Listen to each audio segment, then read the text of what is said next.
good morning, everyone.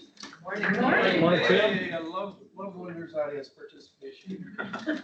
My name is Tim Erickson. I'm honored to serve as current chairman of the board of directors for our Chamber of Commerce. And on behalf of our board and staff, I just want to welcome you all today for this luncheon with the legislators. And thank you for being here. We're especially grateful for our legislators that are joining us and their continued support and service to the people and businesses in our area. One of the Chamber's most important roles is bringing together businesses and policymakers to foster meaningful conversations, and today's event provides that. We hope to strengthen those relationships. We want to share our perspectives and discuss the issues that impact our local economy, our workforce, and our quality of life here. Chamber is committed to advocating for a business climate that encourages innovation, investment, and opportunity. And we recognize that the decisions made at the Capitol have a direct impact on that for employers of all sizes. So we value this opportunity to have open, constructive conversations and with those who represent us. Thank you to you for participating. Your continued leadership and engagement helps in this endeavor. Your involvement helps ensure that the voice of the business community is heard and that Minnesota remains a great place to work. So with that, I'm going to turn the program over to our moderator, Steve Kosbad, and the legislative panel. Thank you. Hey, good morning, everyone. As Tim said, I am Steve Kosbad. I'm the Energy Services Manager at Meeker Energy. We're an electric cooperative, formerly Meeker Cooperative. We changed our name a year ago and serve most of the Meeker County area and the fringes of it. Other part of my job is Energy Services Manager, among many other things. One of them is legislative and regulatory affairs. So I have interfaced multiple times over the years with these four people in our stage here. In areas that focus on electricity and energy, and it's not just like for Meeker County; it's for statewide. As rural electric cooperatives, we have an association that bands together and meets with our legislators and has our energy issues. For example, one of them is lifting the nuclear moratorium. And I'm not going to go into our stuff, but Minnesota is the only state in the nation that has a moratorium on even submitting a certificate of need for nuclear power. So so in order to meet the 2023 legislation, which was 100% carbon-free energy by 2040, we got okay, how are we going to do this? Because the wind don't blow all the time, the sun don't shine, and if you want carbon-free, we're going to need some nuclear energy, more than what just Xcel has. So it's been a big issue. We've made some traction and had some good discussion. But anyway, that's an example of the things that I work on legislative issues. However, I came here to Litchfield in 2014 when I began my employment here at Meeker Energy. And I've been working with electric cooperatives for more than 36 years. So my involvement with the chamber, and we want to keep that focus here, is our chamber focus on businesses, is that I was a previous board member for 6 years, served as a president. Then there's been this ad hoc committee, what we call advocacy or legislative, and we've continued this on. So it's only been 2 or 3 of us, and we show up at the first day of the legislative session, usually in February or January, and meet with our legislators, and then we go on from there and have different meeting days with them, and lots of emails and phone calls and text back and forth. But as far as the chamber goes, we're taking the Litchfield and Meeker area chamber is taking a more proactive stance on this and becoming to involve businesses. I don't think there's ever been anything like this much here in Litchfield, so we're taking a proactive stance and approach. And again, thank you for all coming. I talked to one other person just prior to the meeting, and they go, I'm not even sure who these people are. I don't know what districts they're in and where they cover. So this is a good learning experience, and they'll talk about that and where they're from and the districts they have. And then you can always get on Find My Legislator or My Legislative District on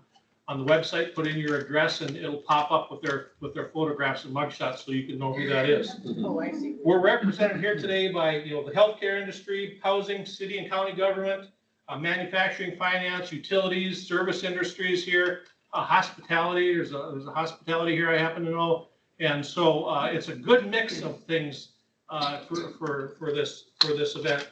And again, I just wanted to focus just so that everybody kind of knows, has heard these anyway. The Minnesota Chamber of Commerce is overall political message this last year has been for Minnesota to become more of a pro-growth, not just pro-growth, but more of a pro-growth state. Reduce costs. Gee, that's one we hear all the time, and it's you got to play that music. Encourage private sector investment and compete more aggressively with neighboring states. Boy, we hear that often, obviously, with South Dakota and North Dakota next door. So with that kind of stage setting, and I also want to make sure that you all know this, and I've warned our legislative panel here, this is a nonpartisan event. This is not campaigning. This is just a post-session legislative follow-up on the issues that happen. And sure, we're going to talk about things that we'd like to see, what didn't happen, what we'd like to see next year, and things like that. But we're going to keep this nonpartisan. All right. So I know that there were some questions about different things that were partisan. I'm not even going to bring those up later on. If we have that opportunity, we'll go from there. So legislative panels, thank you guys for being here, and I can advance the slides for you if somebody gives me the high sign, and whoever wants to go first, I'll let you guys pick. Yeah, go ahead. I guess I can start first. Well, you're first on the list, so maybe I'll let you go first. I'll decide. Yeah. The elder statesman in the room, right? Yeah, right. So my name is Andrew Lang. I have distinct honor of serving, let's see, from Walmart West in Meeker County is the best way to think about it. So technically speaking, you have 3 senators and 3 House members that represent all of Meeker County. So you are in kind of a paradox of who you want to talk to on what topic. So we, myself and Scott, represent pretty much from, like I said, Walmart westbound. I have all of Kansas County, all of Renville County, all of Chippewa County. So I do, range quite a ways. I don't know if the next slide talks about it, but I should probably talk about I'm in my 3rd term, so I'm 10 years into this. I first was elected in 2016. I'm married, 2 boys. I just had a high school graduate. I have a kid he's going to be 16 and driving real soon here, the younger one. So that's interesting. But legislatively, I have always been highly involved in ag. I've been on ag finance, ag policy committees throughout my tenure. Very heavily involved in environmental committees, both policy and finance as well. I've been on transportation for years. I think 8 of my 10 years I've been on transportation committee. And I'm also highly involved with the Veterans Affairs Committee. So I haven't been on that committee for about 4 years, but I've been in the background working on that. So it's kind of near and dear to my heart. I've been in the National Guard for almost 25 years. That's something I work pretty hard on. And then on an annual basis, I'm kind of hitting my swan song as far as the Outdoor Heritage Council, which is a year-round. It goes with 1/3 of the legacy dollars. That's the self-imposed sales tax, a 0.3% sales tax that Minnesota does on all sales throughout the state. It ends up being around $450 million annually. It goes to install, enhance, protect the outdoor habitat. Goes with projects like that. So that one's year-round. I'm supposed to be in Winona for all day on Tuesday next week dealing with that. But I've been doing that for about 8 years, and we put a term limit bill on last year for 8 years, so I'm kind of kicking myself off of the board. So that's coming up pretty quickly. Let's see. You don't want to get into anything just quite yet, do you? Just introductions right now. Maybe Scott, okay. you want I'll keep my mouth shut and move on. Okay, I'm Scott Van Binsbergen. I'm your state representative in District 16A. I obviously know many of you, met you over the last 2 years. I just got elected about a year and a half ago, November of 24. And many of you obviously know Dean Erdahl.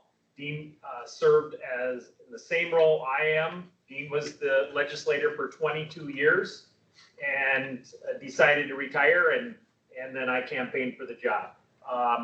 I probably won't be here 22 years from now, but it's an honor to be able to serve you. I live in Montevideo. I am married. I've been married for, I hate to say this, I look a lot younger than I really am. I've been married for 30 years. We've got 3 kids, 2 in college, 1 in high school. And in fact, our youngest is a junior, and we're at the state, I was just talking with Jason, we're at the state track meet this weekend, and he ran an 800 and got second in the state, so we're pretty excited to watch that. I have been in private business for myself since my college days. I've owned and operated a number of different businesses, probably 10 different companies that I've owned at my peak. I probably had about 200 and a little over 200 people that worked for my businesses. And I bought, sold, I still have a business where we have about 150 employees. I have lived in Montevideo my entire life, raised my family there, and I grew up there, came back home, started a business from scratch. And I appreciate the chamber doing this today. I've been part of my local chamber. I've been sitting right where you are, being part of the chamber. I was the president of my chamber, and my business has been a chamber member for a number of years. So it's an honor for me to be able to give and serve you all in St. Paul. So that's my introduction. So Representative. So Andrew represents the whole Senate district. I represent the half the 16, and then Dave Baker in Wilmer would represent the other half. 16B. So Representative Gilman. Wonderful. Hi, everybody. Dawn Gilman. I live in Dassel, Minnesota. I am blessed to be, we just finished up it would be my fourth session, so second term. And I served as co-vice chair of Human Services, and I'm on health. So they popped me right into health and human services right away. I put that down as, things that you'd be interested in when I got into the legislature, and I put 1 and 2 for health and human services, and they call it other things, it's a lot. It's a lot with people. It's a lot of amazing things that we get to do in human services, and also challenging things. The other thing I've got to serve, I've been a part of the environment and natural resources the whole time I've been there. So those committees, they've kind of locked me in and said, you're going to stay where you're at. So it's a lot to learn. So I'm married 32, it'll be 32 years in 2 days. I'll be married to my high school sweetie. We have a manufacturing company in Dassel, just under 50 employees. So I love it. Boots on the ground. Tomorrow I'm serving brats if anybody wants to come over. We're cooking, making homemade potato salad, having fun. So we have fun with our team, and an extension of our family. Our employees are an extension of our family. I've got 5 kids, only 1 more at home. And I thought it would be such a sad thing to see them. I have a 16-year-old daughter, they say. So 2 biological, 3 adopted. I serve not only Meeker County, a good chunk of Meeker County, I serve McLeod County, and I got folks here from McLeod. So McLeod County, a sliver of Wright County, and then a very small part of Sidley County as well. So again, I love politics. I always have loved politics. I love people. And that's why I think I'm humbled by being able to do this job. I was in network marketing for a lot of years. So you end up learning how to hear the word no, and you just keep trudging forward, and you just find more people to lock arms with. So I love working bipartisanly. We had to do that in order for anything to pass this legislative, session and this last year and this year, we had to have a bipartisan support. And so I think it's been great for Minnesota. I think it's great for our legislature to have to find friends across the aisle. I think that's what makes better governance, and I'm glad that I got to be a part of that. And yeah, so I also just got elected to be on the LCCMR. So that's the other side of, you got legacy. So I get to work with lottery money, and I think it's There's a lot of acronyms you're throwing at you, sorry. Yeah, a lot of lottery. So I'm going to be, I think, potentially hearing about 172 different things that money could go to, which all makes, again, Minnesota a better place to be and to have some fun things happen. So it's great to have a seat at the table. It's been wonderful to be mentored, not only by my colleagues, but just, other people, even in the Senate, we have a little thing, but it's been great. So excited to share with you later. Awesome. Senator Drew Hagan. Yeah, excuse me. Senator Glenn Gruenhagen. I'm District 17. Dawn is on half of it, and then I have Bobby Harder on the other half. So I have two nice ladies to keep me on the straight and narrow. Anyway, the committees I serve, well, first I'm married for 50 years. I got elected in 2010, and I love my wife. I have to say that because she told me to say it. And after 50 years, I learned what I have to do. But anyway, no, she's a wonderful lady, and I'm thankful I married her. But I serve on energy, housing, and also on HS, which has the 14 areas with the most fraud in it, okay? So to say it was an interesting session is probably an understatement. The other thing Glenn, what's HS? Human services. Thank you. Yep. And, you know, one of the things that let's put it this way. I started an independent insurance agency from scratch back in 1978. So it's developed into 3 agents and 3 secretaries and kind of 1,000 customers, but that's beside the point. So I'm in business for myself too. But here's the thing, I started selling health insurance in 1978, okay? The policy I sold had no pre-certification, no networks, is $100 deductible, $75 a month, no matter how many children you had. If you had 10 children, you're still paying $75 a month. Wow. So something's gone wrong, in my opinion, okay? Because we are facing some problems in the healthcare industry. And I do have a bill that almost passed in the Senate. It was introduced in the House too. And it would reform your private health insurance, which we desperately need, in my opinion. And here's why, ladies and gentlemen. I was on a Zoom meeting with 4 CEOs of rural hospitals and 2 in the metro area, I think Hennepin County and one other one, about a year ago when Mary Cranky was there. And they all said the same thing. For every $2 of expenses, they get $1 reimbursement from Medicaid and Minnesota Care. On Medicare, they get $1.50, so they still lose money, but not as much. On private insurance, they average about a $2.50 reimbursement for every $2 of expenses. So they actually make money. The problem is we're getting more and more government insurance along with high deductibles that aren't being paid, and in many cases, and less private insurance. And, you know, having been in the insurance industry this long, it used to be that the losses that government insurance had were cost shifted to the private insurance, which had the premium increases. Well, that's shrinking.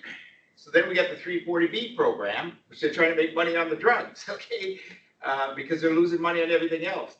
So we desperately need to reform the private health insurance. And again, I have a bill that would reduce your deductibles by about 20 to 30%. I'm on a committee with active and retired doctors, and it would also reduce your premiums by about that much. So, and it would usurp the bureaucracy. So there is hope, but we do need all your participation in that. The last thing I'll just say on housing is, I was on the housing committee this year, and in Minnesota, to build the average house, and I got the map out in my car actually, it's about $560,000, okay, to build the average house in the state of Minnesota. If you build the same house in South Dakota, it's $200,000 less. I want you to think about that, okay? In fact, the 5 states around us, anywhere from $60,000 to $150,000 less to build the same house as we're building in Minnesota. Even Illinois is about $50,000, $60,000 cheaper to build the same house, and Wisconsin also. So what you have to understand, state government, and it's been done on a bipartisan basis, okay, has artificially inflated the cost of our roads and bridges, of our electricity, of almost everything. And we can't keep going down this road without reforms, in my opinion, okay? Now, again, I'm trying to say this on a bipartisan basis, because if we go back far enough in history, there's blame on both sides, okay? But we can reform this. There is solutions, but if we keep going the direction we are, we're in for a lot of problems, in my opinion. Thank you. You know, Glenn's touched on several things that we're going to get into more detail on, and he's kind of opened the window on that. But let's kind of talk about here, and all of you can chime in on this. By the way, I'm going to take a step back, and before we go on any further, this presentation was put together by the representatives, but we also have a guest here. Our legislative assistant for Senator Lang is Joy Orvis. So she's here also in the group, and she works in St. Paul and helping as a legislative assistant for I think Senator Lang and others as well. But I know we interact, and I appreciate the work you do down there. Also, the committee here, you know, is Janae Olson with the hospital, Shane Zeppelin with Vibrant Broadband and Meeker Energy, and Tim Erickson and Dina Winter with the chamber. So we're putting this all together. I needed to do that before I forgot at the end. All right, we're getting going here. So just talking about how things went. You know, I follow this, and a lot of people say I don't want to be involved in politics, and it's part of my job, and it's fun. But I didn't know whether to cry, stomp my feet, or you know, do what this session, because or laugh at y'all to tell you the truth. So you know, there's some interesting dynamics down there, and maybe you guys can just you know, not all of you have to comment, but if you want to, you know, we've got a DFL controlled Senate. A lot of things happen there and get passed, and then they don't get in the House. We got a tied House, and that was a huge controversy or an issue. A lot of drama last year with that. Obviously, a DFL controlled governor's office, and you know, and the word bipartisan keeps getting used, and of course, and it doesn't move. Nothing moves forward unless there is some in this type of tie. Nothing moves forward unless there's some bipartisanship in there. So, you know, I'd be, if one or all of you can comment on some of these things in overview. Senator Lang. So there's a couple of things that aren't shown on the slide that, so after the election of 2024, the House came in at a tied vote. There was a lot of, and I should maybe let the House members talk about this eventually, but there was a lot of consternation where people, if you remember in the news, there were half the legislature didn't show up for 23 days. 23 days. So that's about how far behind we were when we got to the end of session. At the same time, the Senate was actually tied as well, 33-33, because of the death of Kerry Beatsing. So we entered the 2024 session tied in both the House and the Senate. That made me co-chair of the State Government Committee. I remained the senior member on that after a special election happened about I think we were about 60 days into session when that special election happened. So for about 6 weeks to 2 months, we had a tied Senate as well. The one seat majority has been, I've been in the Senate for 10 years, and we had a majority by 1 seat for 6 of those 10. That represents statewide of 3.5 million votes cast. There was a 161 vote margin between that 1 seat. So it is a very, believe it or not, Minnesota is a very purple state, right? Over the last 4 years, I would say oftentimes that isn't reflected in the legislation that comes out of Minnesota. How closely tied we actually are in elections. It tends to, you know, and part of it was almost a gift. All that, you know, very, without getting too partisan, it was very substantial legislation in 23 and 24 that actually came out of the legislature. Legislation that is life altering for a lot of Minnesotans in a positive or, as we've all experienced, sometimes a very negative way financially. That continued in the Senate after that special election. So I would say that knowing that they had the backstop of the House, some of the stuff that you saw that came out of the Senate both last year and this year after the special was still quite, you know, stuff that was clearly unconstitutional passed on the Senate floor. Stuff that was spending beyond our means and us having to raise taxes to meet the spending that came off the Senate floor, knowing full well that the House was going to stop it. If, you know, that is the truth of the way that politics really works, right? You placate to your base, you work for the people that are going to get you elected, but at the end of the day, you know that it's not going to become law because it would be so detrimental to the tax-paying public, in truth. So There is, you know, I worked under Governor Dayton. And at the time, I didn't really like the guy, but I really kind of miss him right now. He would never turn down a meeting. He would never tell you that he could do something and then would turn your back on you later. Over the last 8 years, I have not had the same experience. It's very hard to get in and talk to him, even if it's a nonpartisan issue that you need help on. It just doesn't get done. So it's been, the last 4 years in particular has been very, very tough in the legislature, even for very common sense laws or very common sense spending items that I wouldn't think would be a problem. I did not assume that this was going to be an issue because it wasn't in my first 4 or 5 years. So it's been a challenge when it comes to, we call it the three-legged stool because that's really what it is. But at the end of the day, and we'll get into some of this, I think the slides talk about what actually happened this session. But yeah, that's, I'd love to share just really quick on the House piece of it. Last year, on this day, was our special session. So we had a 1-day special session that we had to go back to work to get things wrapped up. And we ended that special session with a lot of emotions. It was very challenging. There were some tough votes that our past Speaker of the House, Melissa Hortman, had to make a vote, you know, for her party to pass to get the work done. And so we're coming up on her year anniversary of her and her husband's death on the 14th.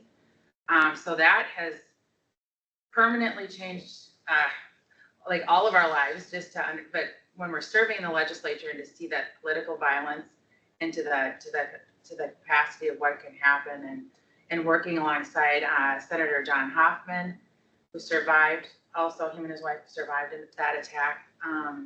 But the impact of that and how it changes people and how it changes your work. So I still unapologetically you show up, but I'm just more cautious. I look around more. I mean, it is wild how that can affect you. So again, no matter what side of the aisle people are on, political violence has no place here. People should be able to agree to disagree. And we've seen things change. I've seen relationships change with friends and family that I never thought would happen from 2020 till now. So I got involved with politics because of Let Them Play Minnesota, a grassroots group to get kids back to playing sports and activities. But you watch how people can really dig their heels in. But that tie in the House has been a godsend. And again, you have to work together. And it's been, I've really, really enjoyed it. So it's been fun to be a stopgap. I've, just watched how we work down there, and it's been great. So we haven't mentioned lobbyists and stakeholders and activists, but they're also a part of our job. And so when people are coming down being the voice for their clients or their community, that also is another added bonus for us as legislators to be able to do the work along with our staff that we have. We have both nonpartisan staff and partisan staff that helps us understand all sides of the legislation that's coming forward. And for me, that's been invaluable in being able to represent District 17A. I'll just follow up on Don's comment. 67, it's the first time that's happened in 50 years. So the House, it took a whole different dynamic. And as Senator Lang said, we started the year off in 25. Those first 3 weeks, the other side, the DFL did not show up in the House chamber. But for me, as a freshman new member of the legislature, that was actually, it gave me 3 weeks to kind of learn the ropes without actually being in the battle. And so that was very helpful. It was fascinating as the negotiation that took place between Melissa and Lisa and who was going to be the speaker and how committee structures were going to be run and all that kind of, we had to work together to make that happen. And obviously we did. Committees, there's 20 some committees in the House and in the Senate. And they're run by a Republican chair and a Democrat chair. And so they would share the gavel every other day. And so we'd hear one day we'd hear more DFL bills, when the DFL chair was at the gavel, and the next day it was a Republican chair, we'd hear more of the Republican bills. And so there was a lot of give and take.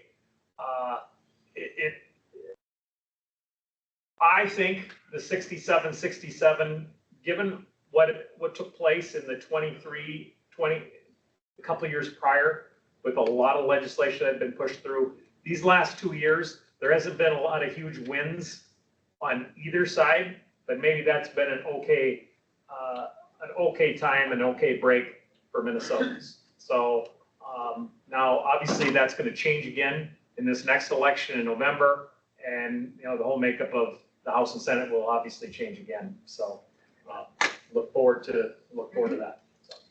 Okay, yeah, just back to healthcare for a minute. I actually wrote a book on healthcare a few years ago. It's called, what is it called? It's called Healthcare in Crisis, Is the Government the Solution or the Problem? And I charge $5, it's on the internet, but I changed this year, I'm paying you $5 if you read it, okay? No, I need to update it, but it does have some solutions in there too. So the other thing I just say, follow up on Don's comment too about violence. I myself had a threat to be killed. It was in the Star Tribune. A guy up north, for some reason, didn't like me. I never met him. And he simply put on Facebook that he was going to kill me. And, my wife said, how much life insurance you got? No. No, but fortunately, my wife caught it. She's on Facebook quite a bit, Emily. And we reported it. And the thing is that the police did go and arrest him. And he was quite well armed. But that's another story. So that's kind of fizzled out. And he threatened Attorney General Ellison too. He's going to kill him. So he was bipartisan in the world.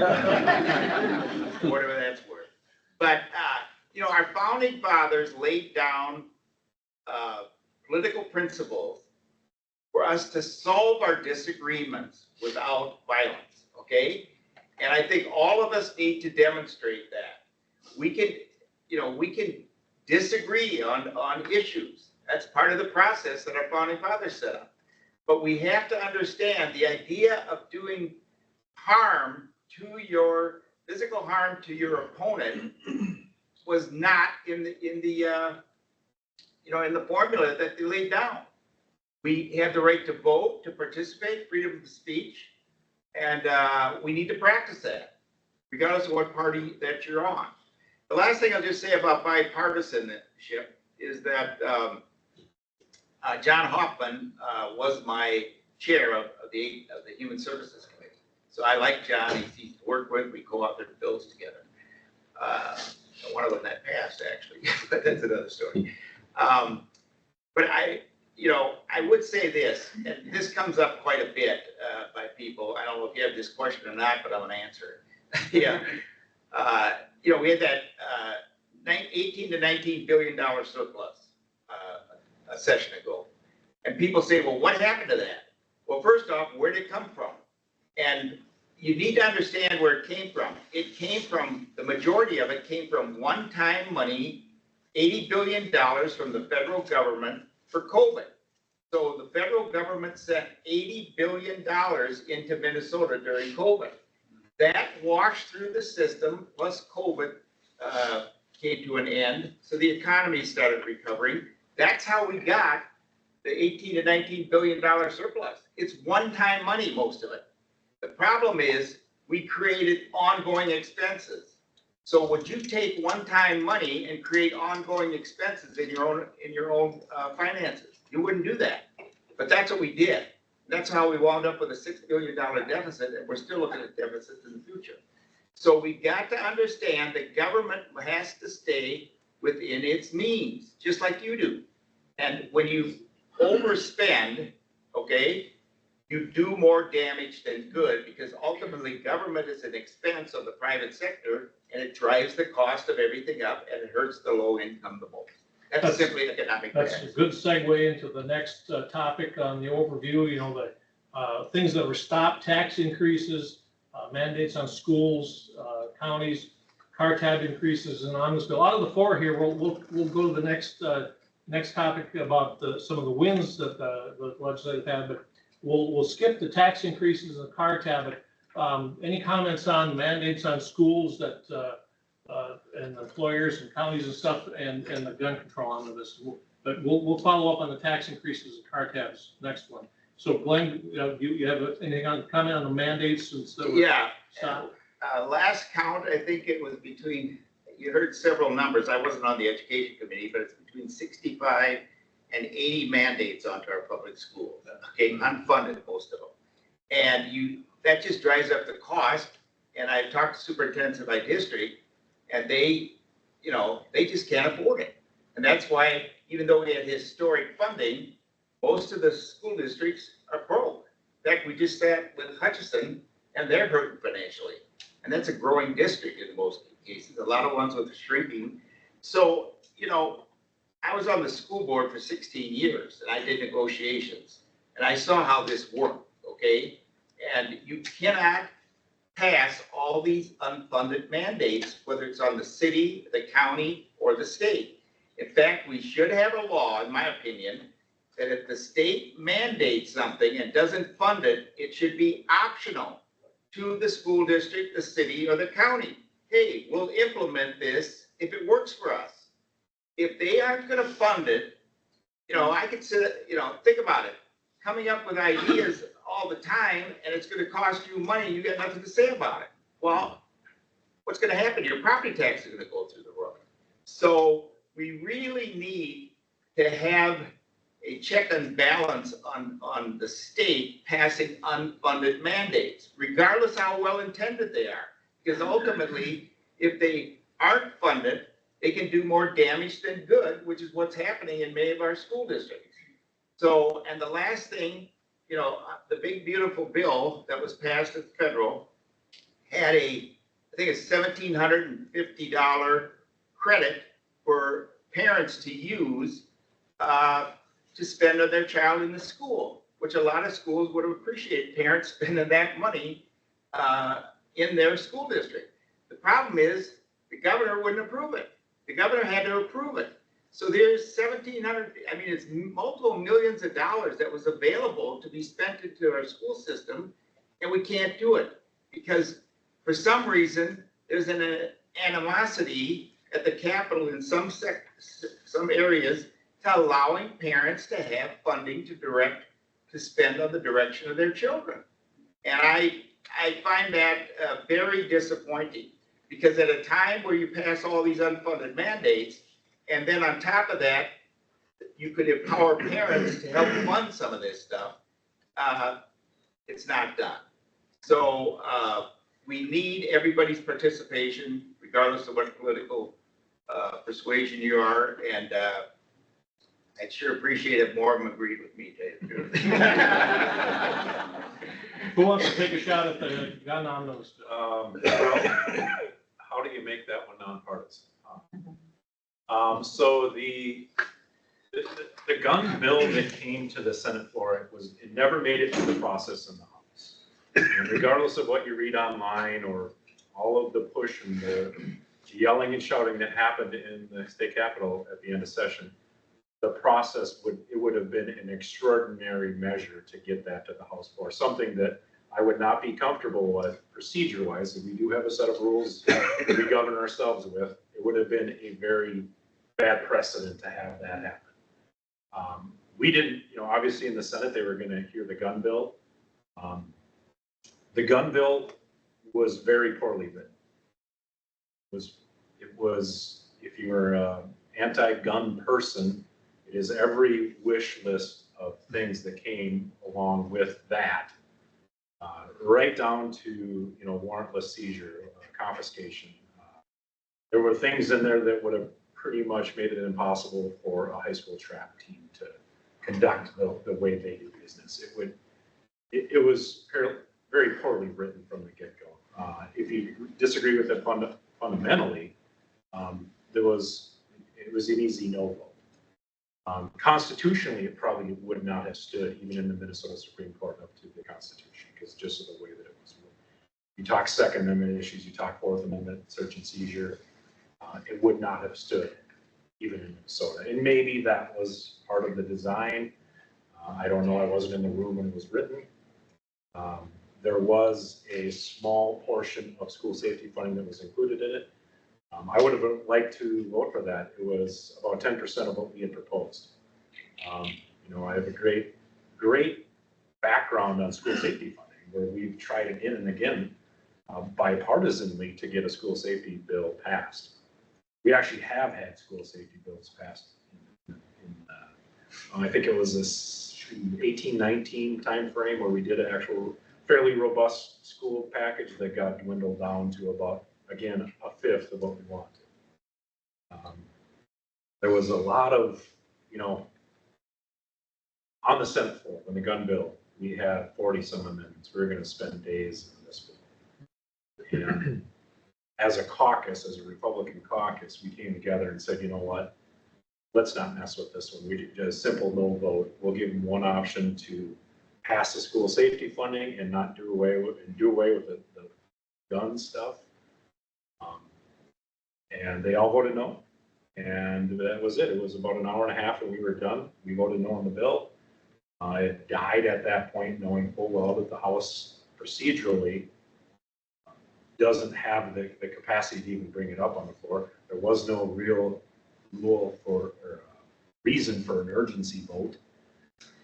I mean, there's a lot more we could talk about statistically. This seemed like a topic, obviously, very contentious, and if you were only following the Facebook or social media and the news, you know, you heard one story, but if you listened and watched the floor, you know, what's happening in the House and knew the rules, the process, that it's got to go to committee, and it didn't pass committee. That's how everything happens. If you want a bicycle path and it doesn't pass in committee, it doesn't get to the floor, right? You know, I had a So this is just an issue where you really got to pay attention, I think, and that's the kind of the message today is, you know, who you're listening to and find out the facts. So I had a good friend in the legislature when I was first elected that has since passed away, that was a Democrat from the Iron Range. And he once told me, anytime you legislate and you put into permanent black and white law in the state of Minnesota, both emotional feelings or a knee-jerk reaction to an event. This is what was going on, I mean, with the Annunciation shooting. And, you know, it's kind of a very strange situation, and it's a lot of pressure on top of legislators to take that a quick reaction with the parents of the kids there. But also behind the scenes, I think the one thing that the public, for the most part, doesn't seem to know is that was not a unanimous stance from the Annunciation parents. There was parents behind the scenes that were contacting us to say, listen, we don't want to be made a political town. It is kind of disheartening when politicians, and I use that term specifically because I hate being called a politician. Yeah. I really do. I try hard not to be a politician. I try really hard to be a representative of this area. When you say things that sound like politicians, which is a lot of what was happening in this bill, you really do a disservice to your community and your constituency, in my opinion. And I really despise the media. I really do. And social media has put a little bit of a spin on that, maybe in a good way, maybe in a bad way. But the things that were pushed down upon us, the names we were called, you know, it's like, and truthfully, when it came to that Annunciation shooting, this bill would have done nothing to stop it. Nothing. And that is really kind of the crux of the issue is if this was to pass the House and the Senate, first of all, even if it doesn't go, here's the thing, everything we pass happens July 1st, right? July 1st this year, all the laws that we pass become actual statute. They are implemented. If this would have passed, the Supreme Court never would have had a chance to hear it before it actually became law. That would have stopped none of the school shootings that we've seen over the last decade. It wouldn't have touched any of that. Not a one. And that is a problem where if your legislature is taking action and being that that far off base when it comes to not only intent, but, follow through and what it actually means to your constituency, that's an issue. So it was a very, and to back up a second, we saw a lot of that happen in 23 and 24 when it was one party control. It had far ranging implications to folks well beyond that 23, 24 timeframes. That gun legislation was very, just so you know, it was very partisan. And if the House wouldn't have been tied at 67-67, I believe it's likely that. It wouldn't have, I don't think they would have. No, they had most of the votes, did they? To pass it out of the Senate. It could have happened, this gun bill could have passed in 23 and 24. Maybe not this year. And they chose not to. There's a reason. So maybe it was more of a marketing push. Probably more to come on that one. Yeah. It's probably not over. No, we can just keep rolling. All right, keep rolling. So I think we let's should keep talk going. about some of the legislative wins, and, and so when we were putting this together, and they said, well, who's gonna moderate? And I said, I will, because then I can say what I want a little bit. So anyway, I could, I look at these legislative wins, 250 million, and then in the tab fees revert to 2022 and fraud prevention, and they're all great positive points, and I don't need to be a Debbie Downer, but I mean, 250 million folks, that's nothing, come on here, guys, ladies and gentlemen, we need more, and I'm gonna hopefully, I don't want to offend anybody, I'll try to say what people are thinking, maybe, right, and I'm okay with that. And then the fraud prevention. I mean, so we have 250 million, you use the M word, the million. But then, boy, they're throwing around the billions when it comes to the fraud, and we ain't gonna get none of that back, all right? And I'm tired of that. And so yeah, we've got some wins here, legislators, but, why can, it's 250 million, and how can we change that? The wins clearly weren't big enough. You're right, 250 million sounds like a lot, but when you spread it out over the whole state, it's very little. House Republicans did have an initiative of a $4 billion tax plan to give $4 billion back to the people of this state. And obviously that didn't, we tried, that did not happen because of politics. We are the 7th highest tax state in the nation. And it's crushing small business, it's crushing families all across Minnesota. I am greatly concerned about the competitiveness of Minnesota and the competitiveness of small businesses, but also the competitiveness of moms and dads raising a family no matter where they're working. If they are overtaxed, overregulated, it is really hard to survive. And when you look at the other states around Minnesota, you go to South Dakota, North Dakota, Wisconsin, all those tax environments are different. And they're better. And that's what makes it tough in Minnesota. I am, because of the nature of my business and my background and understanding numbers, I am clearly dialed into the tax issues here in Minnesota. I'm concerned about that. I just, before I turn it over to the rest here, I just want to talk about the fraud piece. When I went back to the session this year, I said, in my opinion, the number one thing we should focus on is fraud.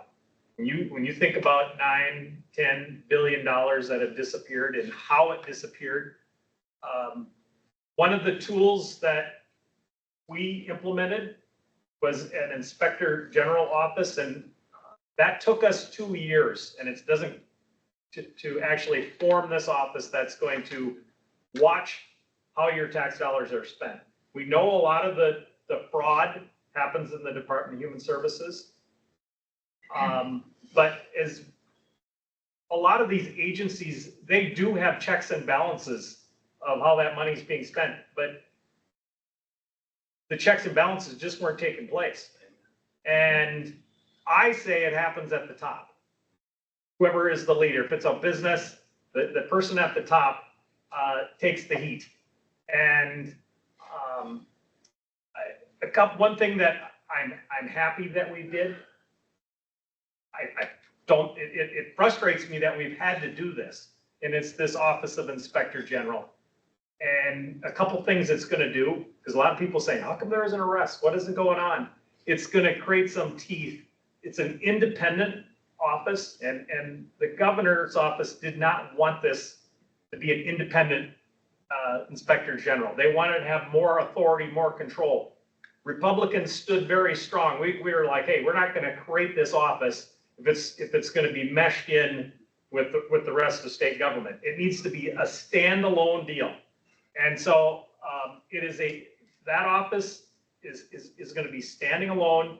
And the other piece that we felt was important, that if there's bad actors that are performing and doing bad things, we want to be able to prosecute them.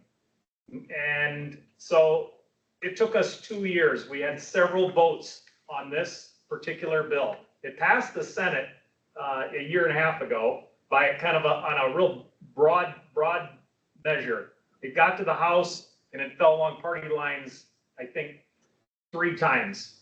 And finally, we got it over the line at one of the last bills at the end of this session. This office will not kick in until the beginning of 28, I think, right? Yep. 28. It's that one. So, I mean, I think it should be immediate, but this is the best that we could do. At least we've got this in place. We gotta find- I care, and I am focused in on the people's money. And I just want to make sure that if we're spending money on different programs, that it's getting used to the most effective way possible. And so I think this is a good first step as we progress into this. So I'm happy that is one piece of legislation that we all, and it did finally pass on a bipartisan basis. I'll just speak really quick on the fraud prevention piece, the tech modernization for counties. Not all of you might not know what that means, but we are one of 10 states in the nation that still has counties do eligibility for our folks in human services. It's a big job. And the DOS system, the green screens, if you've ever remember using that back in the 80s, we still use that. So there may not be fraud happening in all human services areas. It literally could be waste, or it could be just an abuse or an error that happens. It could be just the way things are, and then systems don't communicate with other systems. So we are super pumped, over the moon. We should have a party and celebrate in the streets, because IT modernization is gonna happen in the state of Minnesota. So we believe that that's gonna help not only just our counties that help provide the services, we believe it's gonna help just with the morale, help with, if let's say Sherry is out of the office, everybody knows Sherry's out of the office because there's nobody that knows how to do what she does. And so that piece was so vital and so important. And I brought it up in any situation and every situation. I wonder if I even talked about it in environment at one point. Because we needed to I got a tattoo, system, no. IT, no. But it is gonna be so great. It is going to cut down on things that were just, again, there's the loopholes, there's human error, there's all kinds of things, but folks, have you figured out how to placate and just play on the heartstrings of folks? So that was a huge one. I think it's gonna be great. And again, 100% tax on fraudsters. Why not? I was just gonna jump go on for that it. one. So this is one, or beginning of session, it was one of those bills where I saw it, and it's like a paragraph long. Anybody convicted of fraud of the government is subject to 100% tax on the amount of money that you were convicted of stealing. Which, yeah, it sounds fine, but it's one of those bills when you first read it, you're like, yeah, sure, whatever. Probably not gonna happen. Over the course of the session, we saw several of these fraudsters that have been convicted go through the court system. I think one was $7 million, one was $2.5 million, in their pockets, convicted, and they got a $750 fine, or they were released on their own recognizance. Now, believe it or not, the legislature, although I'm really, well, no, maybe not, but we don't have a law enforcement, right? We spend money, make policy, and we have the Office of Legislative Auditor that can look at things, after the fact.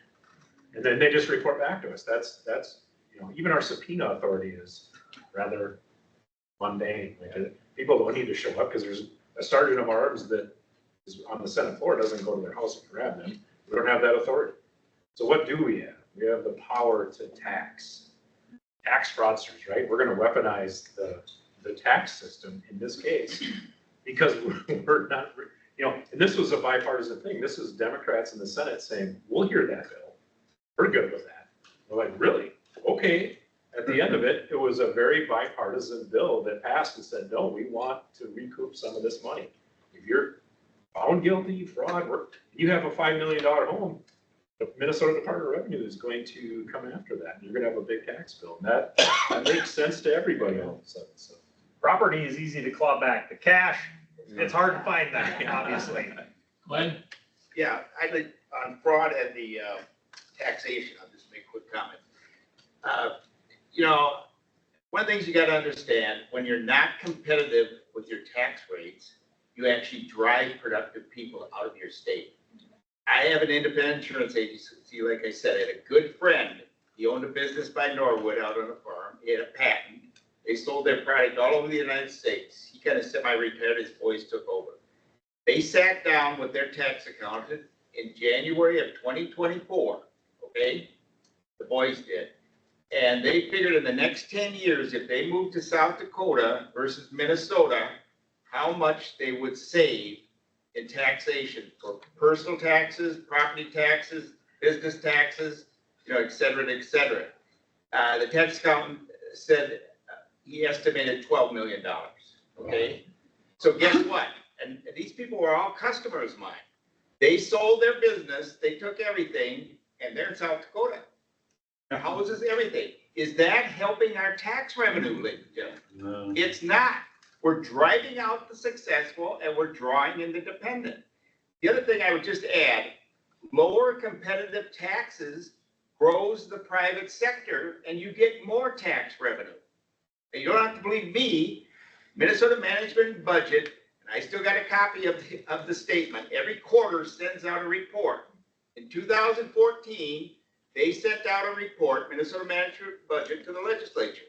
And they said the gas tax, the price of gas had dropped, and it was equal to a tax cut for the average family. The average family had over $900 more to spend than they did before. And guess what? We had a $2 billion surplus that year. And MMB contributed a large percentage of the surplus to the lower gas price tax cut to the families. So when you have competitive tax rates, you're going to grow the private sector and you're going to generate more tax revenue. It's an inverse relationship. Think about that. Constantly raising taxes, as we've seen in other states or Minnesota. United Healthcare just announced they're moving 2,000 of their employees, their IT people, out of the state of Minnesota to Kentucky. Good paying jobs that pay good tax revenue. We're in a crisis, ladies and gentlemen. We can't keep raising taxes. I'm sorry I get passionate about this, but I pay taxes.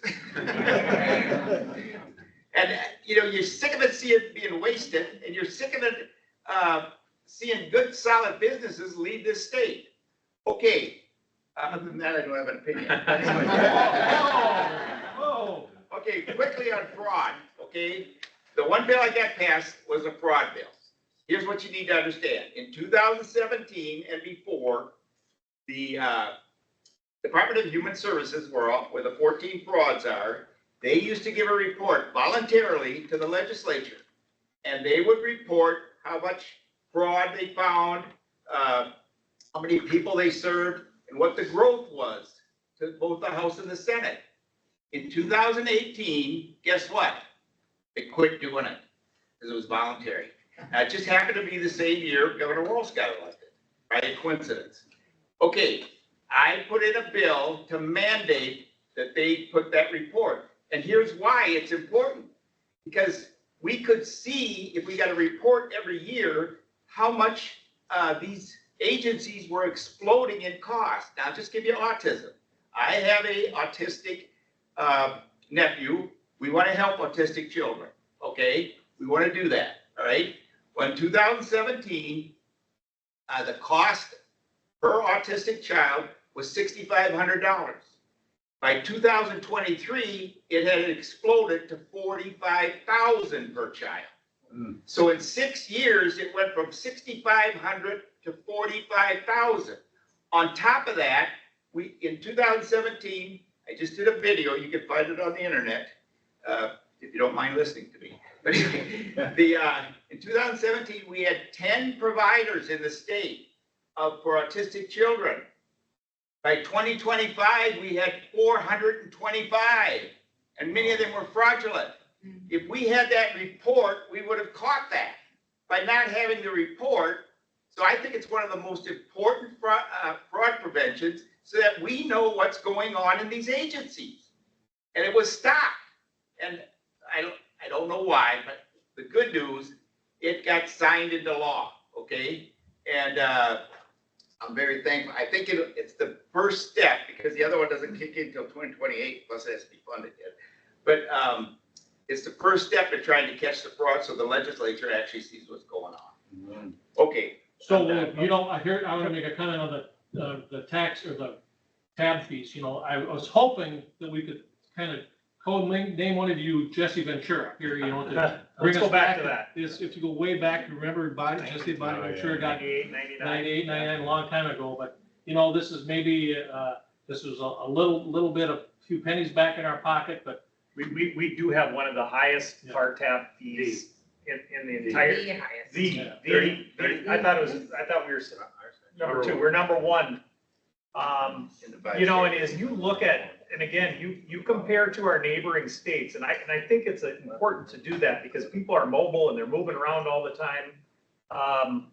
You know, our rates are 600% higher in Minnesota or more, 600 to 700% higher than in South Dakota, Wisconsin, and North Dakota. And so, and tell you, that's a piece that has immediate impact on people. Plus then you add, we've got some of the highest income tax, some of the highest corporate tax, and an estate tax issue that, you know, I call it, farmers calling all the time, and business people, that is extremely crippling, and as they're trying to figure out what their next steps are. We make it so difficult in Minnesota, and I just believe there's a better way. So, Amen. Hey, just a quick comment I was on a football team with North Dakota College with Jesse Ventura. He never did like me. So we talked about healthcare. Glenn has talked about it quite a bit already here this morning and afternoon. And I, again, thank you to the Lincoln Memorial Hospital for hosting us this room. You know, and I have to say how lucky we are to be in a community like this. I moved here from St. Cloud area in 2014. December 16th, I left knee replacement upstairs, and then you know, the operating here, and then I spent a lot of physical therapy to the floor right above us. Okay, lots and lots of physical therapy because of the issues. But anyways, I feel very thankful to have to drive a few blocks, you know, in a town like ours, and not have to run to St. Cloud or Wilmot or Hutchinson to have this hospital here. So we're pretty darn lucky, you know, and people come all around. But as Senator Gruenhagen said, healthcare costs are excruciating, and they're limiting some of the services hospitals can have, and of course, you know, all of this goes down to the insurance companies are making the money, but we're all paying for it. So, you know, there was some of the issues that came up I thought the very last minute, but you know, the kind of the 205 million for the Hennepin County Medical Center that kind of bailed them out, I guess, if that's the right way to say it. Correct me if I'm wrong. well, there's a little more money that's actually going to them. It's not just 205 million. There's another reserve fund of another 550 million too. So that's there's more to it than that. One of the concerns, and I'm sure Mary is well aware of, HCMC and the organization itself is how it's been run. It's not been properly run for a number of years, and and we've seen that as evidence of where they are financially. And one piece that is, and this is something I have argued for, we need some people that really understand on that board that understand how to run a hospital. And that part of the legislation that was passed, that piece is in there. And so I am hopeful that and this is something I'm going to be watching. I want to make sure people that know how to run hospitals are actually on that board, because I believe that the people that were on the old board, they didn't understand, they didn't know how to run a hospital. And so it's a piece that because I believe this issue is not over. I know 205 million sounds like a lot, and it is a lot, but it's not over. And, but I think it can be with the right people in place. So it's a really important piece. And I'm actually, can I just say something really quick about the Medicaid work requirement and eligibility verification? Again, that piece had to happen in order for us to capture federal dollars. When I first got into the legislature and I saw the pie chart, that 54% of our budget in human services comes from where? The federal government. So if we did not have conformity to OB3, Obi-Wan Kenobi, if we did not have conformity to what the feds are asking for work requirements and eligibility things, and have those things done, we would lose 3.5 billion with a B this go around, and then the following year it could be over $5 billion. And so, again, is it the perfect bill to have in an omnibus bill? I voted for both health and the human service omnibus bill, because there was very good things that had to happen in it in order for us to capture the federal dollars that are coming in, and also excited for our nursing homes that we were able to get that done too, the wages that actually directly go back to the workers, people doing the work for it. So I was grateful for that too, so. Yeah, I'll jump on the HCMC, working in EMS myself. So the thing to understand about HCMC is what role HCMC really plays in the statewide healthcare system. Right? Not only are they located in some of the most impoverished communities, so they're walk off the street folks that come into the community are challenged financially. Right? So they're uncompensated care is very expensive on an annual basis just to begin. They are also a destination hospital for EMS transfers throughout the state. One of the biggest transfers, I know Litchfield is oftentimes head of a county, or Abbott, or all of those metro hospitals. So they have a workload that does not represent the reimbursement rate. So the reimbursement rate is oftentimes a lot less than even what a rural hospital is. All that being said, some of their financial decisions. So I've had several meetings with folks from HCMC. Over the course of those meetings, it was the initial meeting where they said, hey, we need $50 million just not to go under this year. That was late in session. It came to us late. We didn't have a whole lot of time. I said, that's fine.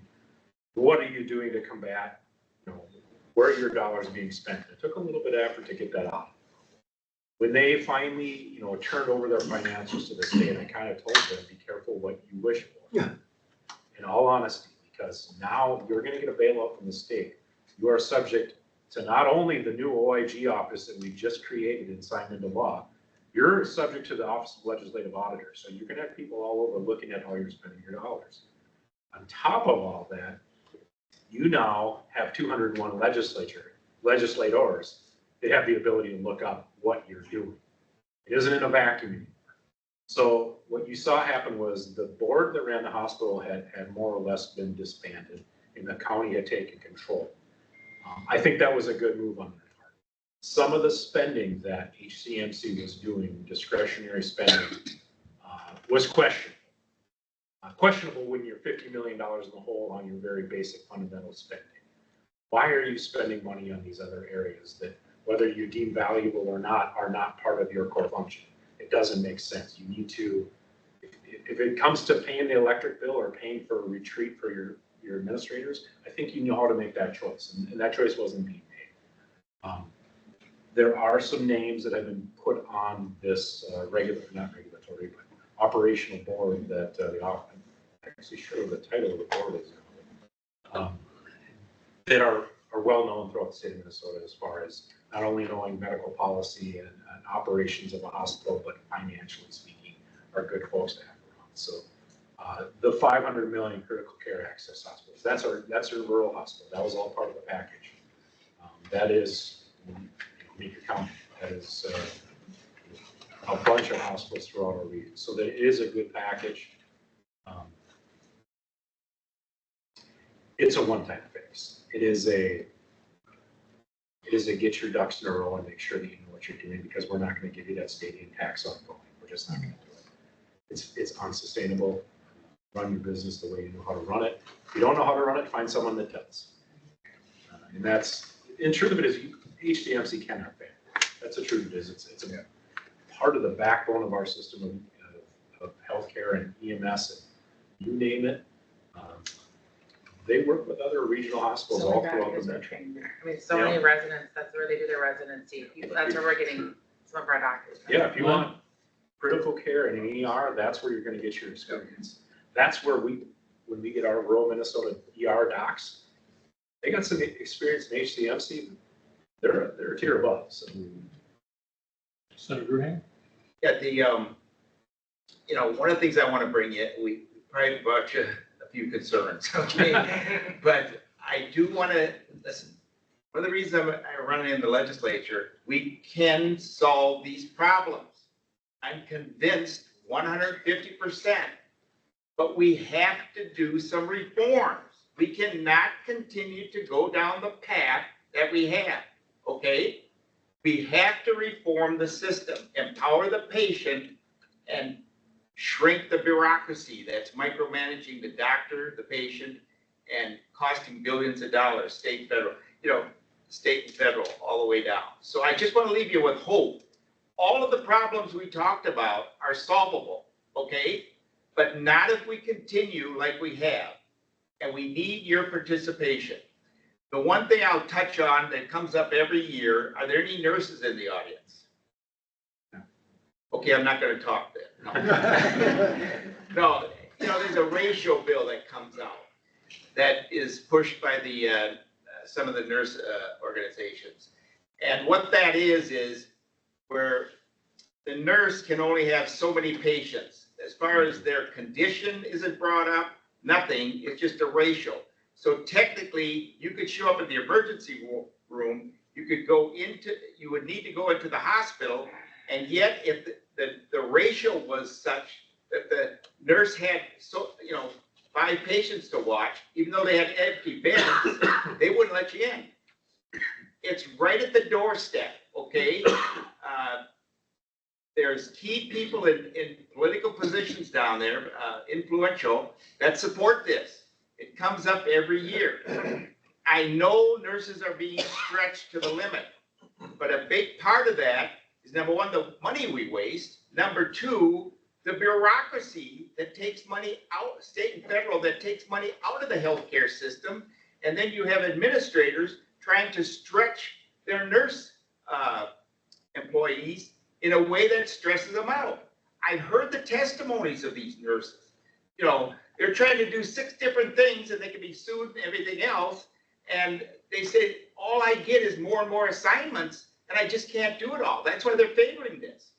We need to address the bureaucracy, which exploded under Obamacare, federal, state.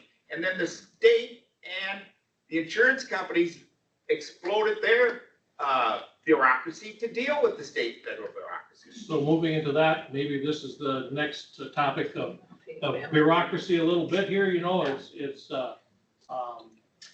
looked like a good plan for small businesses and people to be able to spend time with their family, different things, moving that, but then it was kind of one of those areas where the practice was one way and then the law was kind of caught up with how the reality was. Yeah. And so who can talk about that?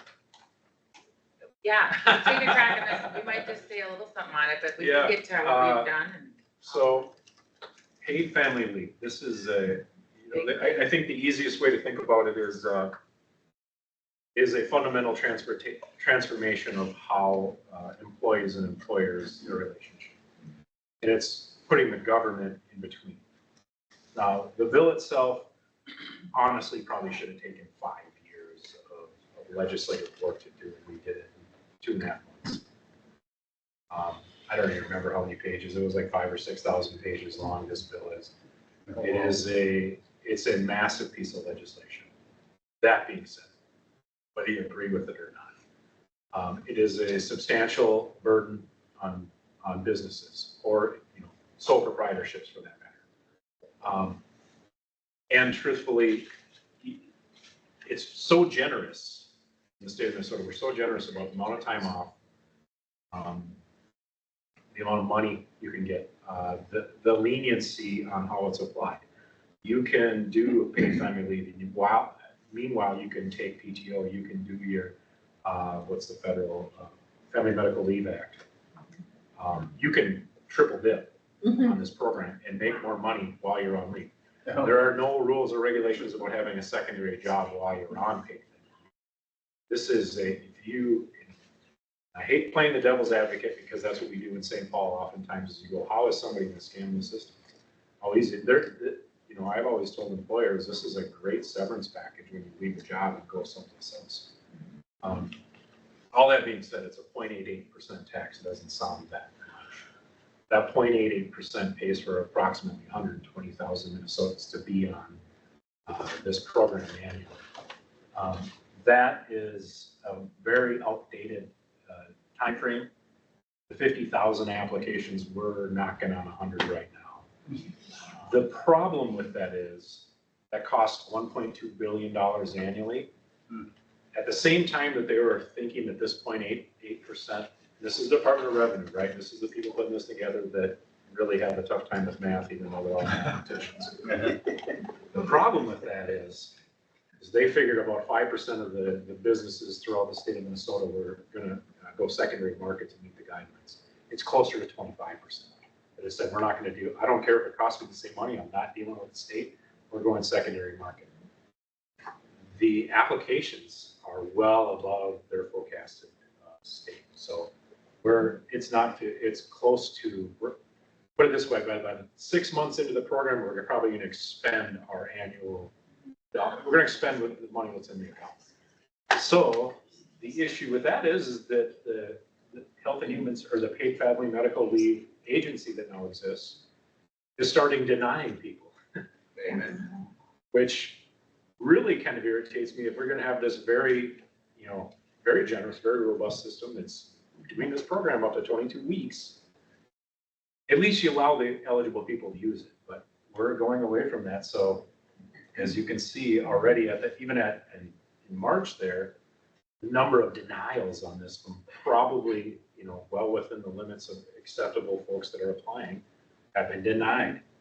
The truth of it is, I think there's, on both sides of the aisle, there are people that are already trying to, in my viewpoint, this is a big turd. This is a big turd. People are trying to polish it. And I said, I'm not going to do that. I said, if you want me to touch this bill, there's 2 things I would do. Don't touch the program. Leave the program alone, right? But you make it optional. And you take the cap off that 0.88% that we really tried hard to get attached to it. That does 2 things. It allows employees to see what it actually cost. The state will not supplement this at 1.2 billion because we don't got the money to do it. The tax isn't going to cover it. So you pay full boat, and so you see what it is on your paycheck, and then make it optional. It's the most progressive paid family medical leave law in the nation. And, there was lots of bills floating around. I was on 2 of them. One was a delay. I would have liked to seen, I was on the repeal, but I was also on the delay bill. And at least give us a little more time. I think we implemented this too quickly. There is a lot of confusion. It's 20 some weeks of time off. It doesn't just affect small business. This affects anybody that employs people, the county, the hospital, everybody is in the same boat. If you employ people, everybody's can reach into this paid family medical leave bucket. I'm exceptionally worried about the farmer, the small business owner in rural Minnesota that is already bombarded with all the rules and all the regulations of our state government. And then you add this on to the top. And as we're stretching and trying to find help and employees, you know, like I said, I'm a small business owner too.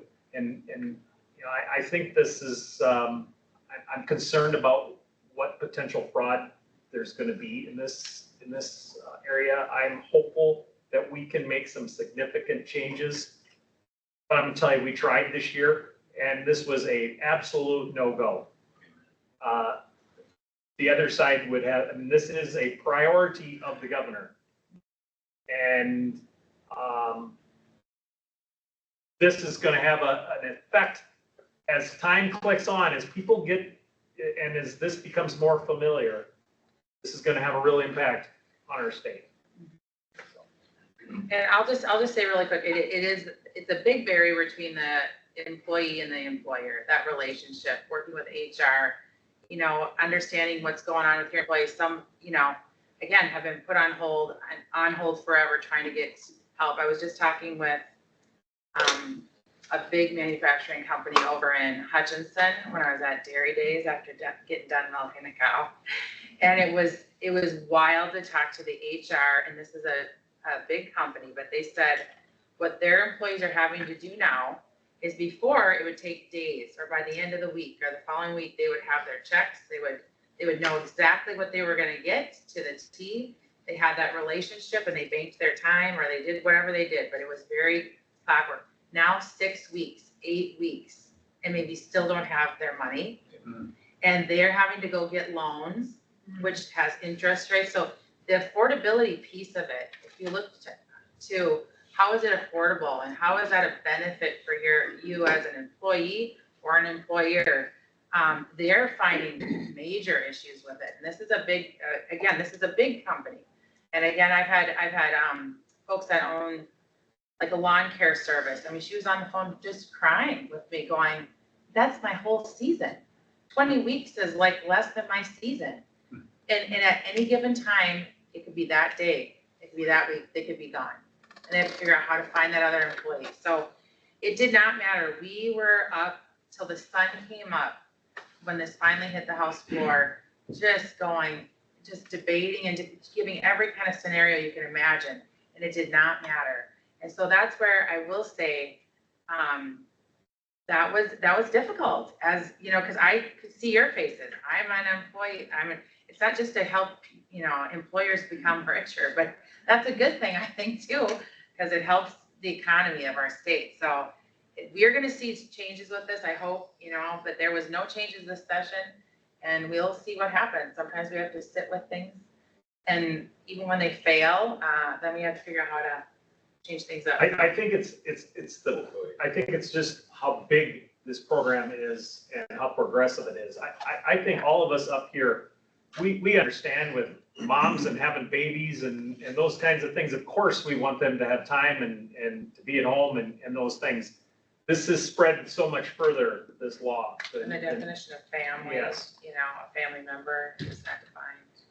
Yeah, not this session, last session when it actually passed, I was on, or maybe it was the previous session, I was on the labor committee. So the other thing that's in that law is if the employer questions or says, well, why do you want to take time off? The employee can file a civil lawsuit up to $10,000. So I called the bill a trial lawyer full employment bill. That's basically what it amounted to. The second thing is, I have a niece who works for Rochester Mayo Clinic, okay? And she has MS, so she does need to take some time off every once in a while. So in the past, she'd contact the HR department or whatever, and they'd give her the paid leave off, no problem. Now, she had to apply to the state. And guess what? You know, they talked about the delay. Her first application was denied, right? She couldn't get paid. So she's sitting there with a small family, husband, and again, she she called and complained and said, hey, I used to just go up to my employer, Rochester Mail, boom, it was just done and I got the paycheck. Said now I'm being denied and I have MS and they're not doing it. So again, when government does a one size fits all, you have a ripple effect of negative things that happen. By the way, they had to hire minimum, they probably hired more now. They had a minimum of 400 full-time employees to start implementing this. 400 more state employees.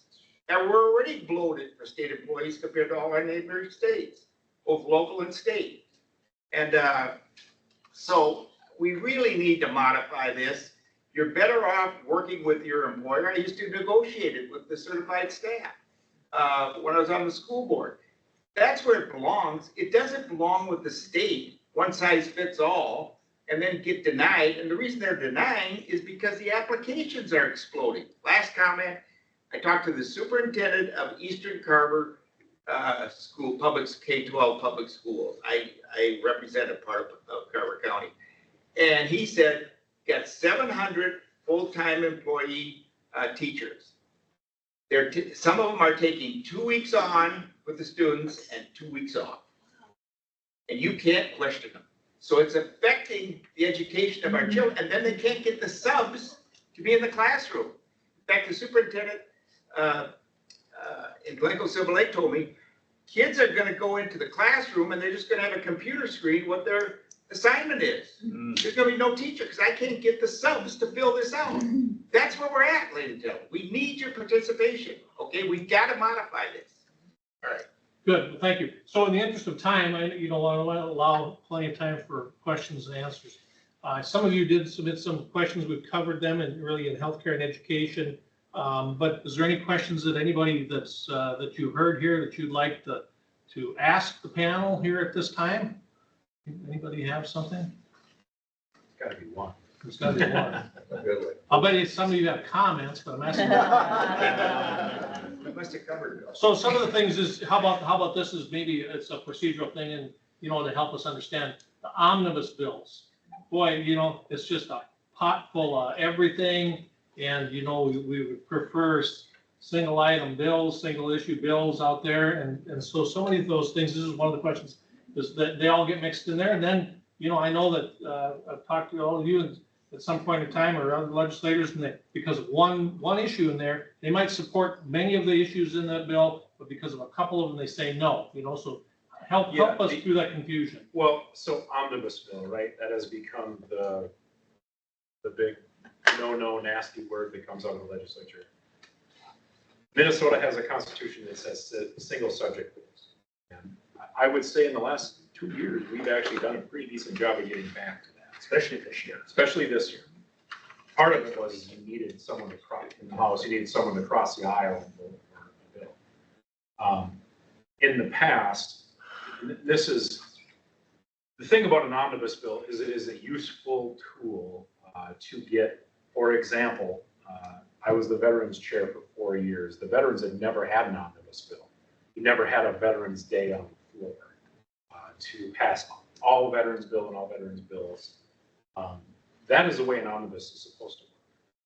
All the veterans bills are put into one bill, and then they can be amended on the floor, they can be amended in committee. That's the way it's supposed to work. What you saw in 2024 was it had 6 pages of title in an effort to be constitutional. And it was 2,000 pages long. It was given to us at about 11:20 on Sunday evening. We needed to be done by midnight. That is what should not happen. And actually right now, that's a case that's going to be presented to the Supreme Court in the state of Minnesota for everything that we did in 2024, maybe null and void, which. Paid time medical leave. Yeah. So that is the, it's, my guess is the Minnesota Supreme Court will do what they always do and say, you guys need to follow the law. I don't know, this one they might have to make a judgment on just because of the way it's been presented. But yeah, omnibus bills should be just that, single subject bills, just like our very narrow actual single subject bills. So it had, both sides have done it. it'll be interesting to see what the Supreme Court says.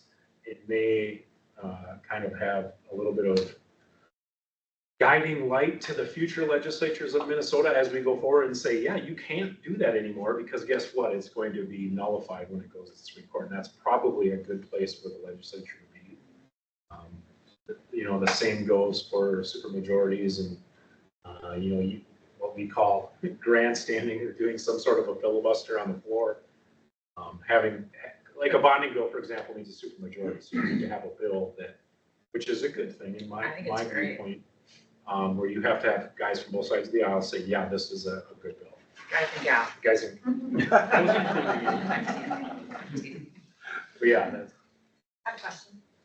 So I'm advocating for my clients. I'm a Medicare and health care agent. Mhm. And so it's really disheartening for me to hear some of my client stories. One of my clients, he's been on 2 medications. The medications have been out there for over 35 years and they were dropped. And the alternatives, he could not go on those because they put him in the hospital.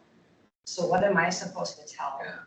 What am I supposed to tell my client that because, these medications and the new drugs and generics are entering the market, that his current medication has been knocked off, pricing or contract adjustments with manufacturers are knocking his medication off. He can't afford it, and he might die because he cannot afford this medication. It's no longer available to him. the What brand then- name, Pardon? the brand name is it? There is only one kind of the specific drug. And there's so not a generic, or you said there It is is a generic, Okay. but I yeah, get- there's 2 of them. I mean, they've been out there for over 30 years. Yeah. And they're knocked off. And now there's no other, Okay, I can answer that Prescription because I sell works Medicare for him. supplements and Part D drug program. and I have the same thing happen to some of my clients, just what you were saying. And what you have these PBMs, okay? Like, is it Opus? And, United Healthcare, I think, it's CVS. They create Optimum, that's what it is. I picketed them, by the way, over this, with a bunch of independent druggists. See, what you have a formulary system. And the PBMs decide what drugs go on the formulary. And the corruption is, and the allegation is, and I believe it's proven, and they're even trying to address it at the federal level, is the PBMs will put the drugs on the formulary, which is what you can use, based on the rebates they get from the manufacturer. That's the catch.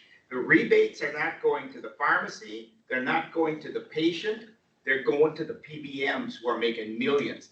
The PBMs do not manufacture the product, they do not sell the product, they're a middleman, and they are corrupt to the core, okay? And the PBMs got legislation through under Obamacare that empowered them to do this, all right? Read my book.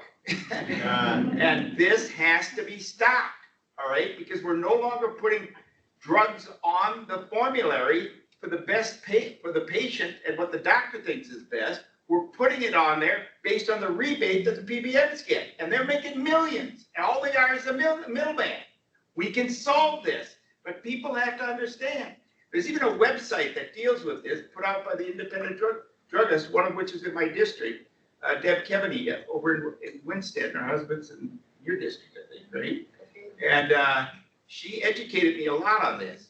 We've had legislation, I've had legislation to address this, but there's, the problem is when you empower these organizations with millions of dollars, they go down to the legislature and they fill people's pockets and they bottle up legislation that could help all of us. It can be solved, but we have to understand the problem. The PBMs under Obamacare had their powers expanded. That's got to change. And it's even to the point where we're killing patients because they're not getting the medication they got. that's right. Okay, I could go on, but I think you get the idea. So again, Thanks. anything for my client, Yeah. I mean, in this position where he can't He has to, afford the it, doctor has to file an appeal. I mean, The doctor has to file an appeal. but in the meanwhile, In the meanwhile, He he's can't sitting afford it. there. I know. he ends up in the hospital, which causes, thousands and thousands and more dollars. Okay, in my agency, I got about 1,000 Medicare supplements, okay? I see this happen all the time. They come in crying, all right? And, I can't get this drug. And then they can't afford the other one. Well, then I help them fill out the paperwork through the, what's the name of that? Through a state agency to help that connects them to the drug maker to help them pay for that. And but that takes a month and a half too.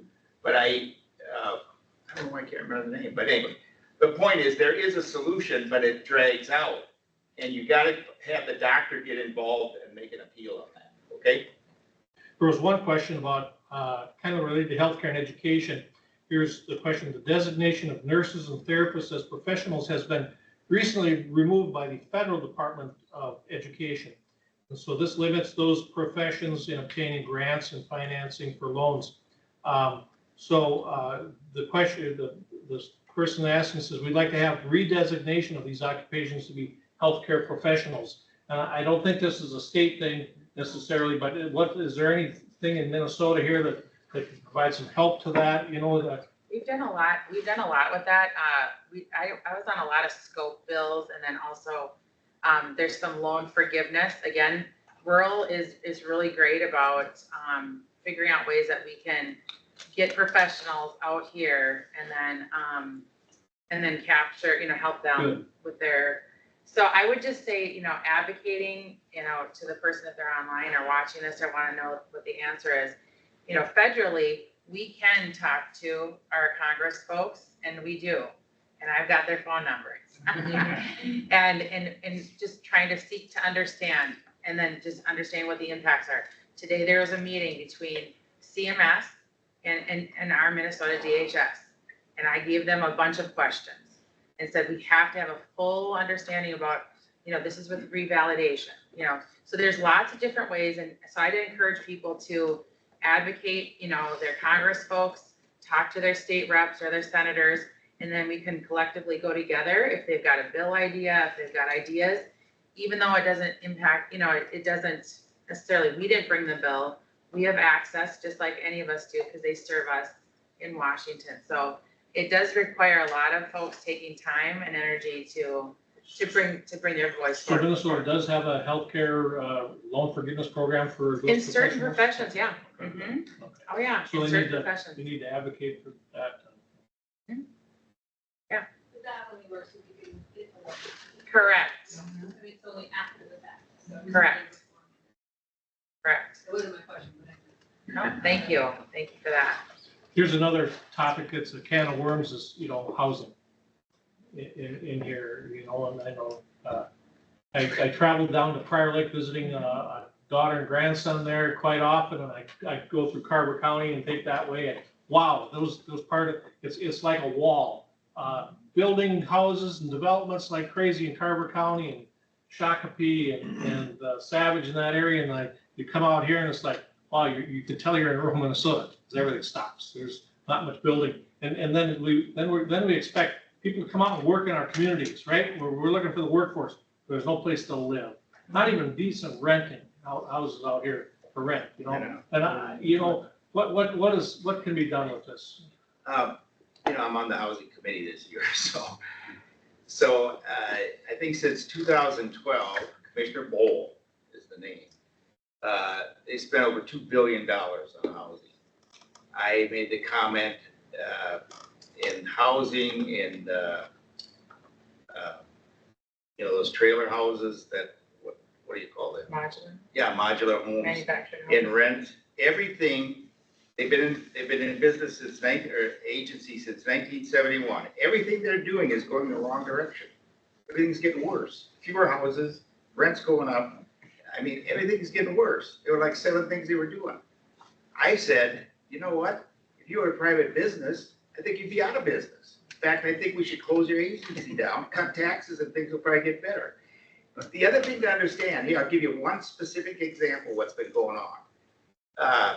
There was a bill, a previous session, that came, and it was going to mandate that when you build a house, you have to put a charging center for electric car in it.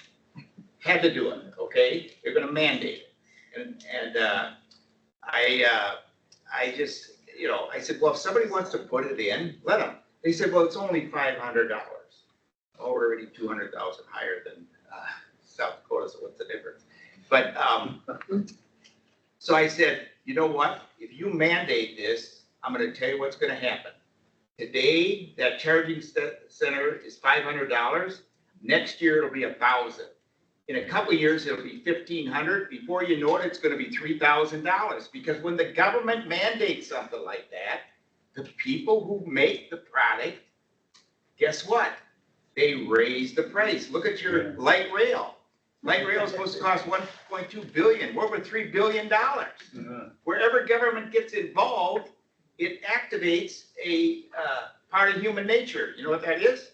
Greed, greed, more greed, okay? How do I get that money in my pocket? That's the sad part about Marxism.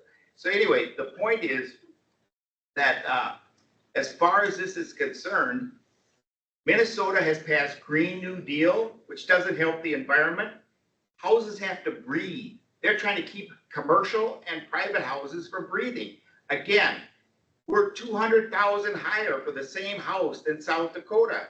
We're higher than Wisconsin, Iowa, North Dakota, Illinois. Not by a little bit, by tens of thousands of dollars. Because we pass all these mandates, which most of them are worthless. But they drive up the cost and they make it hard for young people to get into a house. So then they come along and say, well, we're gonna raise taxes and give people subsidies to buy. Well, get rid of some of the nonsense that you're putting on these houses. I mean, how did we do it 50 years ago? Anybody here not live in a house 50 years ago? I did, okay? And I made it. I didn't die. Anyway, you can tell I'm frustrated with it. I'm gonna talk about the HOA. There was a bill that did come forward this year. I did vote for that bill. Again, what I hear the most in our district, in my district, is affordability. I mean, and so when I was down in Florida on a quick Easter break for a few days, you could literally see a 4-story house, and then the next block over, you could see modular homes, or you could see, you know, all different kinds, and people could have 5 sheds on their property, or they could, now, not every city loves this. Lots of people love HOAs looking pretty, and even in our own caucus, we had very healthy debates around this bill. But one of our pillars was affordability and property rights. And so you're gonna probably see some of your own representatives. I might have voted for it, and maybe Senator Gruenhagen voted against it. No, I didn't. I don't know. It was one of the bills I voted for. Way to go. That's one thing. But the other thing about makeups, if you're wondering, if you get kind of nerdy and you want to look at voting records and how we vote on things, I love that. And if you're ever concerned, you go, Gilman, why did you vote for this? Call me, get a hold of me. I want to have those conversations so I can tell you why. Now there's people online that will speculate, and they'll call us all kinds of names, and they'll say all kinds of things. And that, I'd rather have them just call me and say, hey, why did you vote for that? I voted for it because of affordability and giving local control and giving people their, you know, their rights to what they want to do on their properties, and not having the mandates of, if you're in an HOA, you have to have a playground, or you have to have this, or you have to have all these different things. That does drive up the cost too. So that's why I stood behind that vote, and I felt really comfortable about that one. So We spend a lot of money in housing in Minnesota. And I'm in the housing business. I've been in this business, in this space most of my life. I think where we spend a lot of our money, I think we need to get back to the basics. We need to get back to, I like people to own something. I like them to have some roots and build their roots in Litchfield or whatever community. I want them to have a piece of property of their own, and not just pay rent. And so much of where we spend money, us in St. Paul, goes, I'm not picking on us, I'm just saying the legislature in general is spending towards a lot of multifamily housing concepts that I'm just not a fan of. And so I want us to get back to individual ownership of homes for people, and I believe there is a way. Yeah, I think the best housing bill that I've ever seen is to take all of the budget from all the housing agencies and put it into a buy down program just to buy down interest rates. for first-time home buyers and people that qualify, and it was an interesting bill. It was to do away with all the agencies whatsoever and just say, hey, guess what? If you meet the guidelines of what the state of Minnesota says your income should be, you can qualify for a reduced interest rate.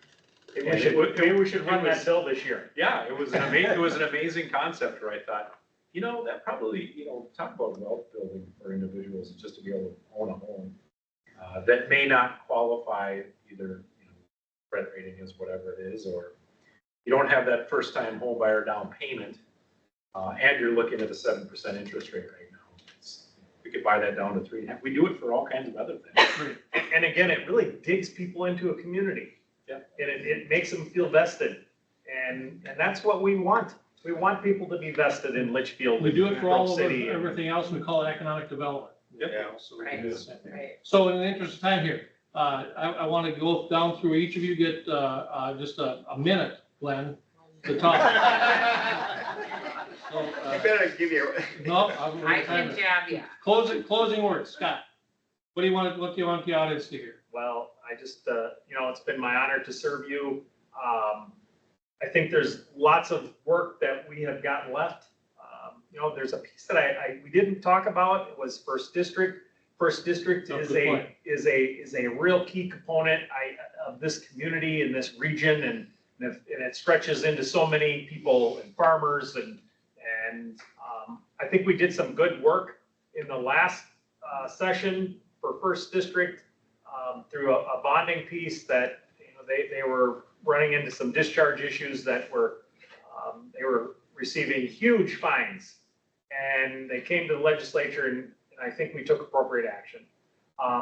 Again, I look forward to continuing to serve. I do this job because it's my opportunity to give and to serve. And I just want to see things better and stronger for rural Minnesota. I have a passion. I've lived here my entire life. Rural Minnesota is important to me. And just thank you all for taking the time to be here and be part of this. my next, I suppose. Yes, you better time me now. No, hey, everything we talked about and the problems can be solved. I don't care what party you're in, we can solve these. Government, most of the time, is not the solution. To say government and affordability is an oxymoron in most cases. It creates unaffordability. You have to understand that. And we cannot grow government faster than the private sector, which we've been doing, because you're going to do more damage than good for our children and grandchildren. You've got to understand that we have to bring that into balance. We grew government at 40% at one point, a couple years ago. Did your income go up 40%? I doubt it. You're paying in the money to cover that. We've got to you see so much bipartisanship and working together if we limited spending to private sector growth. But when you want to grow government faster than the private sector, that's doing more damage than good. And you've got to understand that. And we've got to solve these problems in healthcare, education, and the rest, and they can be solved. I believe that. We need you to participate. Thank you. God bless you. Awesome, thanks so much. There's a few little things that I got done, starting at House File 1270 on down, that I'm grateful for. Again, in the health and human services world, if I can affect and impact scope practices, I'm all for the majority of those things that help out, and it ends up helping out our rural, especially our rural areas in greater Minnesota. So the biggest one, House File 1274, direct primary care, that service agreement being established, basically just safeguarded and put it into a safe harbor that direct primary care access would never be under the insurance umbrella. So if you want to talk about that one, we can get into the weeds with that one, but it makes things more affordable for Minnesotans, I believe.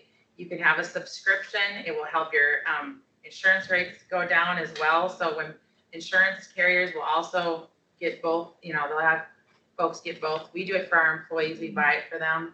And it's just we have a healthier workforce. It's been really, really great. So Silver Lake's finally going to have non-orange water.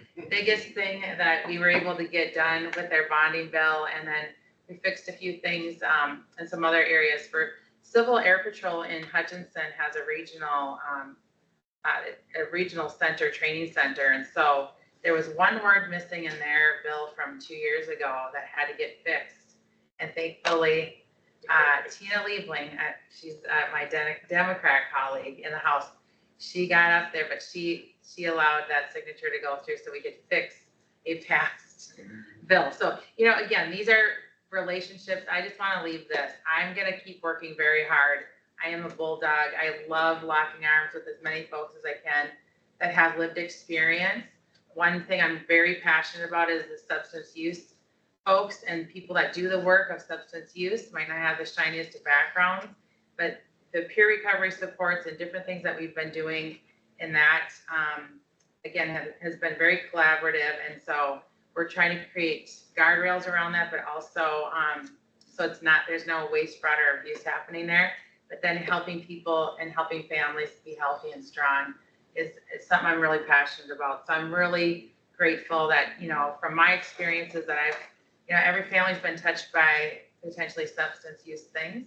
And so that is good work. And we're going to continue to do that. So I'm grateful to be here. This has been wonderful. Lots of words flying around today. So thank you so much for listening. First of all, I'd like to, thanks Steve. He has really got his finger on the pulse of things around Meeker County. It's nice to have an advocate in your corner that's going to text you late at night and tell you something's going on. Yeah. Thanks to the chamber. I've been very, pushing the chamber or AMC or other, statewide organizations to, hey guys, guess what? We're in the legislature. The Democrats and the Republicans don't always listen to each other. They listen to these guys. They listen to the chamber for real concerns that are going on. They listen to AMC. AMC has become much more politically active. I think that's a good thing. Thanks to the hospital for having us here today and doing the tour. That was very nice. And truthfully, thanks to my fellow legislators. It takes a village, right? We're a small village, us guys sitting up here. To have a team that is versed in all kinds of just different subject matter areas really makes a difference. You guys are well served in this area, you truly are. Between Wilmer, Litch, Monty, Hutch, we have a very robust legislative caucus. We really do. We are, well received in St. Paul as a group. It expands, and it really means things when you see these bonding bills that come in our district. It's because of the work that these guys and myself do in St. Paul. So, I've been doing this for 10 years. Like Scott said, I don't know how long we're going to be able to do this.